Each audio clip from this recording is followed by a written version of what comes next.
Welcome back to Terphouse Weekly. Today is September 10th, and we got a lot to talk about. Of course, I am your host, James Lynch, and last week we had four fighters in action on various cards, but first let's start with Brandon Royval, of course, in the co-main event of LFA 48. He goes out there and gets an impressive unanimous decision win over Charles Johnson, and Royval getting his third win in a row, and it's looking likely that he might be fighting next for the flyweight title. Of course, the champion right now in LFA is Michael Perez, who defeated Royval's teammate Sid Bice, so there might be an interesting matchup there next for LFA. And of course, UFC 228, we had three fighters competing on the card, and we went 2-1 with Jim Miller and Diego Sanchez picking up victories there. Miller ended up submitting Alex White in the first round, and Diego Sanchez ended up getting a unanimous decision over Craig White. Cody Stamann was also on the card, unfortunately suffered the first loss of his career in the UFC, getting submitted by Aljamain Sterling, but a great card nonetheless, and good to see Team Terphouse coming out with a winning record. Now this week, we've got just one fighter competing on the books, and that is Randy Rowland. He's got a fight coming up here on the Tough Enough card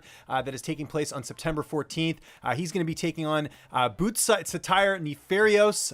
Probably butchered that, but Randy has got to get a win here. He's got two straight losses, looking to get his first win since 2017. So we'll definitely be pulling for Randy in that one. And next week, we've got a lot of stuff happening. We got two fighters on the UFC Fight Night 137 card from Sao Paulo, Brazil. Of course, I'm talking about Ben Saunders and Andre Ewell. We will do a preview for that next week. But in the meantime, be sure to subscribe to our YouTube channel here, youtube.com/theterphouse.